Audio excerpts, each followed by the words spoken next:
આપ સર્વોને હેતપૂર્વક જય શ્રી સ્વામિનારાયણ। આજની સત્સંગ કથા વાર્તા નિજ મંદિર સાવરકુંડલા, પવિત્ર માઘ માસ અંતર્ગત આજની સત્સંગ કથા વાર્તામાં આપણે શ્રીમદ સત્સંગી જીવનની કથા સાંભળશું। પ્રકરણ 4, અધ્યાય 37। મુનિ શ્રેષ્ઠ સદ્ગુરુ શ્રી મુક્તાનંદ સ્વામી કહે કે, હે પંડિતો, સાવધાની પૂર્વક વર્તતા બ્રહ્માદિક દેવતાઓ પણ જે મનને વશ કરવા માટે સમર્થ થતા નથી, તે મનને ભગવાન શ્રી હરિ પોતાના આશ્રિત ભક્તજનો પાસે તત્કાળ વશ કરાવે છે। તેથી તેમને પરમેશ્વર જાણવા, વળી અષ્ટાંગ યોગના અભ્યાસ વિના પણ તેમની કૃપાથી મનુષ્યો તત્કાળ તેમની મૂર્તિમાં અચળ સ્થિતિને પામવા રૂપ સમાધિને પામે છે। તે સમાધિમાં મનુષ્યો ગોલોકાદિક ધામને વિશે રહેલી મૂર્તિઓના દર્શન કરે છે। વળી ભક્તજનોને અંતકાળે તેમના ધામમાં લઈ જવા માટે દિવ્ય સ્વરૂપે તેડવા આવે છે। તેનું પણ અનેક લોકોને દર્શન થાય છે। માટે આ લોકમાં તેમને મનુષ્યાકૃતિમાં રહેલા સાક્ષાત ભગવાન જાણવા, આવા ભગવાનપણાના અનંત લક્ષણો તેમનામાં છે, પરંતુ તેમના યોગે કરીને કામ, ક્રોધ, લોભ, માન, સ્વાદ વગેરે મહાભયંકર દોષોને પણ તેમના ભક્તો સહજ જીતીને વશ કરે છે। તેથી તે શ્રી હરિ નિશ્ચય પરમેશ્વર છે। હે ચિમનરાવ, મેં ભગવાન શ્રી નારાયણના સર્વે અવતારોમાં સરખા જણાતા અસાધારણ ભગવાનપણાના લક્ષણો સંક્ષેપથી તમને કહ્યા, પરંતુ તેમના જે અન્ય ચરિત્રો, જેવા કે પર્વત ઉપાડવો, કાલિયદમન કરવું વગેરે છે, તે તો કાર્યના યોગે જુદા જુદા અવતારોમાં જુદા જુદા ઘટી શકે, જે ભક્તજનોના ગાન માટે ભગવાને કરેલા હોય છે, પરંતુ તેનાથી જ પરમેશ્વરનો યથાર્થ બોધ ન થાય। શ્રી કૃષ્ણ ભગવાનના ગોવર્ધન ધારણ કરવા આદિકના જે ચરિત્રો છે, તે તો ઇન્દ્રાદિક દેવતાઓનો ગર્વ હરવા માટે કરેલ છે। તે કાની પરમેશ્વરપણાનો બોધ કરાવવા માટે નથી। પર્વત ધારણ કરવાથી જો પરમેશ્વર થઈ જવાતું હોય, તો હિરણ્યાક્ષ વગેરે દૈત્યોએ સમસ્ત પર્વતોએ સહિત સમગ્ર પૃથ્વીને ધારણ કરી હતી। તેણે કરીને શું તેને પરમેશ્વર કહેવાય? ન જ કહેવાય। માટે પરમેશ્વરપણાના લક્ષણ તો અનાદિ અજ્ઞાનરૂપ માયાથી જીવાત્માઓને મુક્તિ આપે, તેમજ સંતો અને ધર્મનો દ્રોહ કરનારા દૈત્યોનો વધ કરી તેમનું રક્ષણ કરે તે જ છે। ભગવાનપણાના ઉપરોક્ત લક્ષણોની સાથે વધુમાં આ બે લક્ષણો પણ જાણવા। ચમત્કારો તો કોઈ સિદ્ધિવાળો પણ દેખાડી શકે છે। હે ચિમનરાવ, અસુરો બે પ્રકારના હોય છે, એક શસ્ત્રધારી તથા ભયંકર આકૃતિવાળા, અને બીજા સાધુના વેશમાં દુષ્કર્મો કરનારા જાણવા। આ બે પ્રકારના અસુરોનો વધ પણ બે પ્રકારનો છે। તે શસ્ત્રથી અને શસ્ત્ર વિનાનો કહેલો છે। તેમાં શસ્ત્રથી જે વધ કહેલો છે, તે અસુરના શિરચ્છેદાદિક રૂપે કહેલો છે, જ્યારે શસ્ત્રરહિત વધ કહેલો છે, તે અસુરોનો દંભ ખુલ્લો પાડીને તેની આજીવિકાના ભંગ રૂપે કહેલો છે। બુદ્ધિમાન પુરુષોએ દૈવી સંપત્તિ યુક્ત જીવોની આજીવિકા પણ દૈવી સંપત્તિ કહેલી છે, અને આસુરી સંપત્તિ યુક્ત જીવોની આજીવિકા આસુરી સંપત્તિ કહી છે। અભય, અંતઃકરણની શુદ્ધિ, આત્મા પરમાત્માના સ્વરૂપનું જ્ઞાન, ચિત્તની એકાગ્રતા રૂપ યોગ, બાહ્ય ઇન્દ્રિયોનું દમન, યજ્ઞ, સ્વાધ્યાય, તપ, આર્જવ, અહિંસા, સત્ય, અક્રોધ, ત્યાગ, શાંતિ, ચાડીચુગલી રહિતપણું, દયા, વિષયોમાં અલોલુપતા, માર્દવ, લજ્જા, અચપળતા, તેજ, ક્ષમા, વૃત્તિ, શૌચ, અદ્રોહ અને અતિ ગર્વનો ત્યાગ. હે ભારત, આ ગુણો દૈવી સંપત્તિમાં જન્મેલા ના ગુણો કહેલા છે. હે પાર્થ, દંભ, દર્પ, અભિમાન, ક્રોધ, વાણીની કઠોરતા, અજ્ઞાન વગેરે અનંત દુર્ગુણો આસુરી સંપત્તિમાં જન્મેલા ને વિશે સ્વાભાવિક રહેલા છે. હે અર્જુન, દૈવી સંપત્તિ મોક્ષને માટે મનાયેલી છે, અને આસુરી સંપત્તિ બંધનને માટે મનાયેલી છે. હે પાંડવ, તું શોક ન કર, તારો જન્મ દૈવી સંપત્તિને અભિમુખ થયેલો છે. હે પાર્થ, આ લોકમાં દૈવી અને આસુરી એમ બે પ્રકારના ભૂત પ્રાણી માત્રના ઉત્પન્ન થવાના પ્રવાહ કહ્યા છે. તેમાં દૈવી સંપત્તિનો વિસ્તાર કહ્યો. હવે હું તને આસુરી સંપત્તિનો વિસ્તાર કહું છું, તેનું શ્રવણ કર. આસુરી સંપત્તિમાં ઉત્પન્ન થયેલા મનુષ્ય અભ્યુદયના સાધનરૂપ પ્રવૃત્તિ ધર્મ અને મોક્ષના સાધનરૂપ નિવૃત્તિ ધર્મને જાણતા નથી. તેઓને વિશે શૌચ, સદાચાર, સત્ય વગેરે સદ્ગુણો રહ્યા નથી. એ અસુરો જગતને અસત્ય અને અપ્રતિષ્ઠિત કહે છે. આ જગતનો માલિક કોઈ ઈશ્વર નથી એમ કહે છે. તો કોઈ પૂછે કે તે કેમ ઉત્પન્ન થયું? તો કહે, સ્ત્રી પુરુષના પરસ્પરના મૈથુનથી બધુંય ઉત્પન્ન થયું. એના સિવાય આ જગતમાં બીજું છે શું? સ્ત્રી પુરુષના પરસ્પરનો કામ સંભોગ જ આ જગતનો હેતુ છે. એમ કહે છે. આવા પ્રકારની બુદ્ધિનું અવલોકન કરી, જેને આત્મ સ્વરૂપનું કાની જ્ઞાન નથી એવા અલ્પ બુદ્ધિવાળા તથા હિંસામય ઉગ્ર કર્મ કરનારા માટે જ સર્વનું અહિત કરનારા તે જગતના શત્રુઓ જગતનો નાશ કરવા માટે જ ઉત્પન્ન થયેલા હોય છે.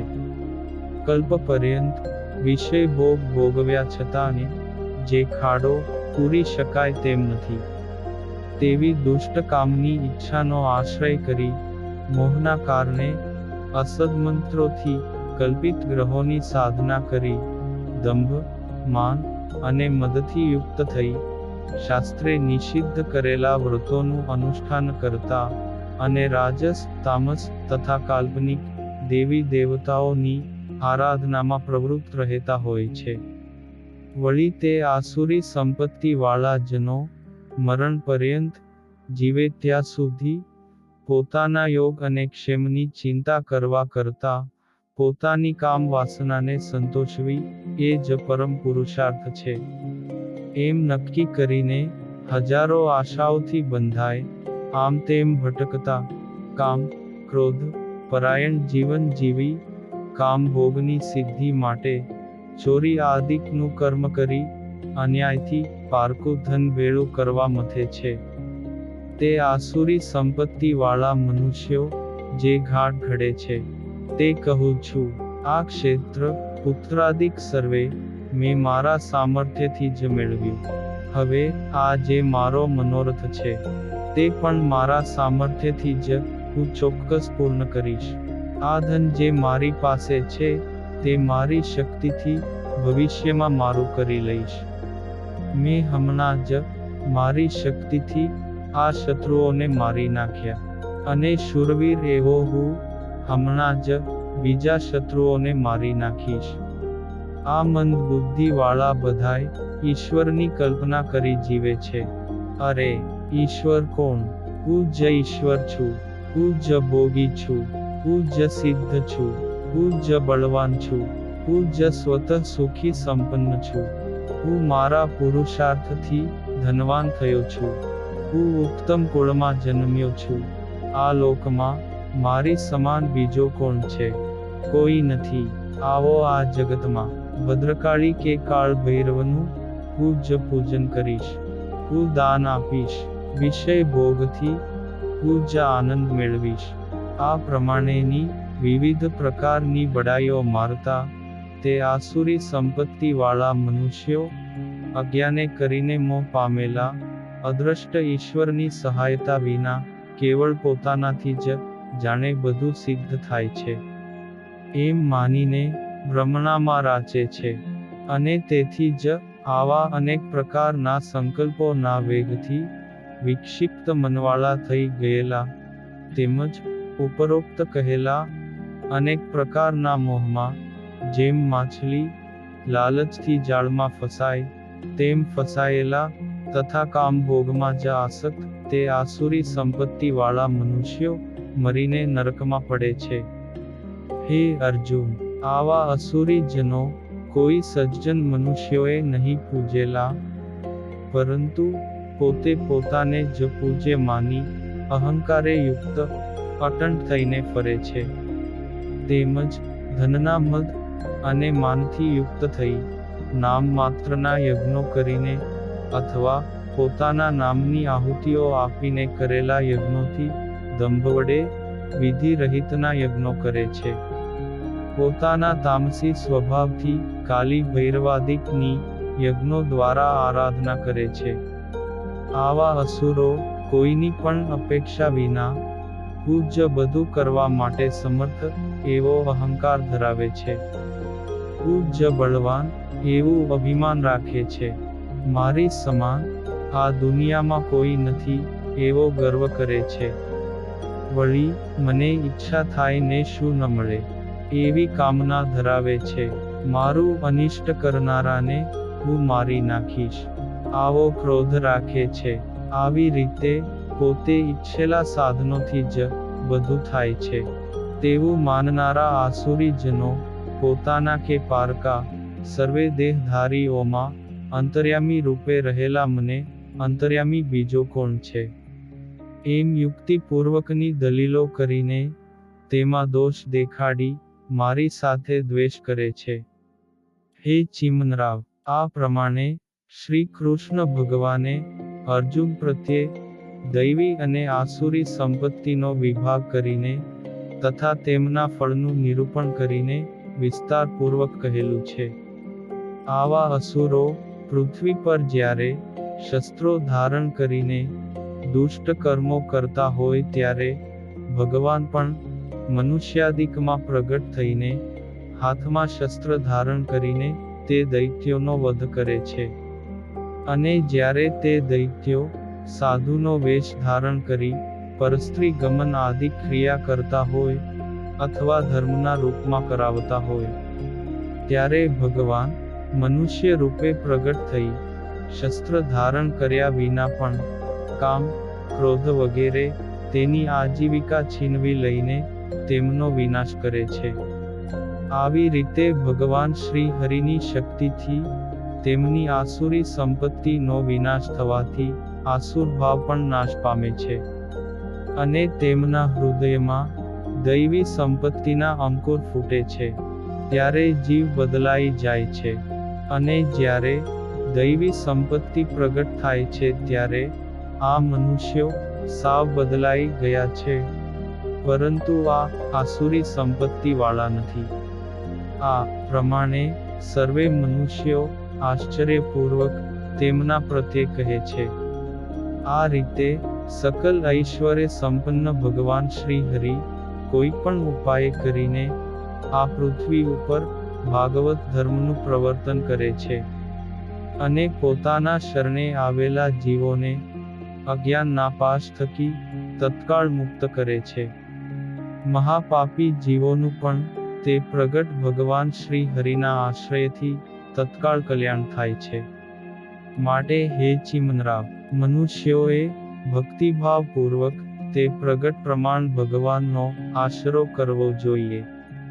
હે ચિમનરાવ, જગ પ્રસિદ્ધ અમારા ગુરુ શ્રી સહજાનંદ સ્વામી આ લોકમાં મનુષ્ય રૂપે હોવા છતાં અનંત ઐશ્વર્યો વગેરેથી સંપન્ન છે.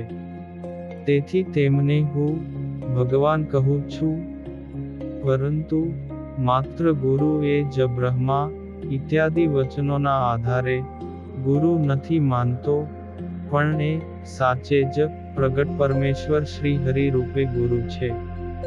તેમનો આશ્રય કરવાથી હજારો દુરાચારી મનુષ્યો આસુરી વૃત્તિઓને છોડી પવિત્ર બન્યા છે. ને જગતમાં પણ આ રીત પ્રસિદ્ધ છે.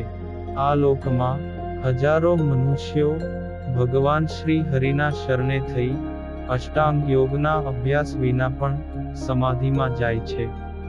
આ એમના ઐશ્વર્યોનું સર્વે મનુષ્યો પ્રત્યક્ષ અનુભવ કરે છે. ને અંતકાળે પોતાના ભક્તજનોને ધામમાં લઈ જવા માટે તેમના દિવ્ય પાર્ષદો સાથે લઈને આવે છે. આવું આશ્ચર્ય ભક્તજનો તેમજ અભક્તજનોને પણ પ્રત્યક્ષ અનુભવાય છે. તેથી જ અમારા ગુરુ પરમેશ્વર છે. આ પ્રમાણે સૂરી પુરુષો પણ સારી રીતે જાણે છે. હવે તમને આમાં કાની સંશય હોય તો પ્રશ્ન પૂછો, હું તેનો અવશ્ય પ્રત્યુત્તર આપીશ. સુવ્રત મુનિ કહે છે કે, હે રાજન, આ પ્રમાણે મુક્તાનંદ સ્વામીના વચનો સાંભળીને અંતરથી નિસંશય થયેલા રામચંદ્રાદિક વિદ્વાનો પોતે ધારી રાખેલા મતનો ત્યાગ કરીને મુક્તાનંદ સ્વામીને પ્રણામ કરવા લાગ્યા. અને પૂર્વે જેનો ભગવાનપણાનો મહિમા સાંભળ્યો હતો તેવા શ્રી હરિને જ સાક્ષાત અનાદિ ભગવાન શ્રી વિષ્ણુ માનવા લાગ્યા. ઇતિ શ્રીમદ સત્સંગી જીવને નારાયણ ચરિત્રે ધર્મશાસ્ત્રે ચતુર્થ પ્રકરણે પ્રગટ પ્રભુમાં રહેલા ભગવાનપણાના અસાધારણ લક્ષણોના નિરૂપણ નામે 37મો અધ્યાય સંપૂર્ણ. અને હવે પછીની કથા વાર્તા આપણે આગળના ભાગમાં સાંભળશું. અત્યારે આપ સર્વોને ભાવથી જય શ્રી સ્વામિનારાયણ.